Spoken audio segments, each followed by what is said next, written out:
Hey guys, welcome back to another exclusive podcast from IronFX. At IronFX, we're dedicated to bring you the absolute best trading education to take your trading to the next level. In today's podcast, we'll be talking about what is a top-down approach when you're analyzing the markets. All right, so it is a common thing that we hear in the markets that you should take a top-down approach, right? When people say that they are taking a top-down approach in analyzing the markets, it means that they are analyzing multiple different time frames. So we're familiar that sometimes when we trade, we tend to focus on a single time frame, like the 1 hour time frame. So imagine you have your charts that are open in front of you, right? A 1 hour time frame would mean that each bar, each candlestick that you see there, is 1 hour. Now, the danger of looking at just one time frame is that it's kind of like a tunnel vision, right? You are just focusing on that one time frame. You do not know what's happening on the higher time frames, and you don't know what's happening on the lower time frames. All right, and that could lead to a lot of for example, you might be thinking, oh, kind of looks like price is going higher and higher and higher, right? So on the 1 hour time frame, it makes sense to just continue to buy to go higher, right? But we don't realize that if we switch to maybe the 4 hour time frame, there is a major all-time high that price has never broke past, maybe in the past like 5 years, or maybe like past 5 months, right? And it is just right above where price currently is, right? So it would not make sense to try to buy and expect prices to break beyond this level that it has failed repeatedly to break past in the past like 5 months. Okay, so that is the benefit. In a nutshell, that's a benefit of a top-down approach. You actually look at the higher time frame to see, hey, am I missing something, right? In my universe, my 1 hour time frame that I'm thinking, in this current reality of my 1 hour time frame, are there any bigger levels which I'm not aware of? Okay, and a rule of thumb that we usually use when we are doing a top-down approach is to go one time frame higher.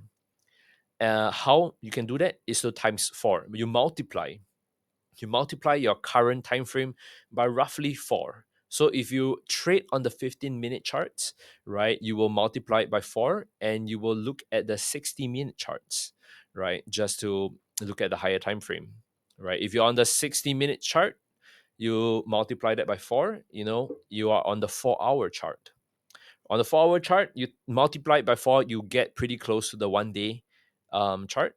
And on the 1 day chart, if you tend to take trades on 1 day chart, you multiply it by 4 or roughly 5, you get the 1 week time frames. All right. So the trick is just to multiply it one time frame higher. You don't need to multiply it like too many times. For example, if you're trading on the 15-minute chart, looking at the if you multiply it by like times 4 and then another times 4 and another times 4, you start looking at the 1 day time frame. It's not going to be very effective for you, right? It's too far apart.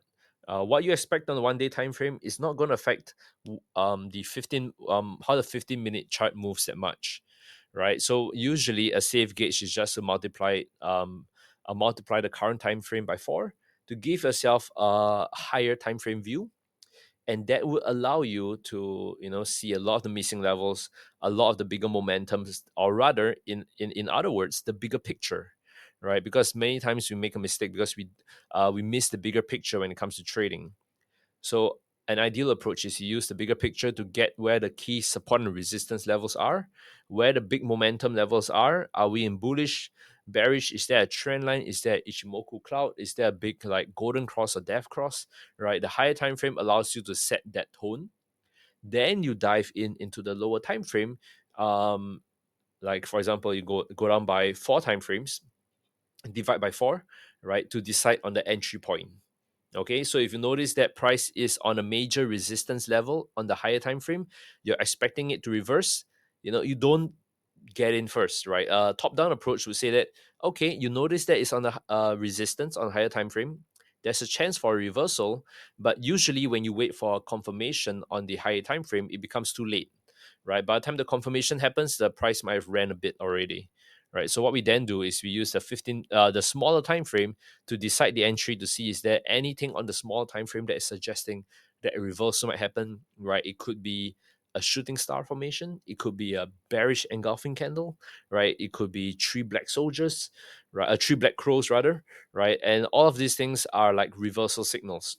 Okay, so that is one approach. That's how most people should use the top-down approach when it comes to analyzing the markets.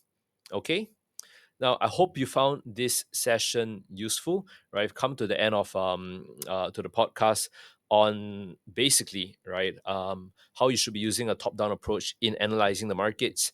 Do remember to subscribe to our podcast. As here at IronFX, we're dedicated to bringing you the very best trading education to take your trading to the next level.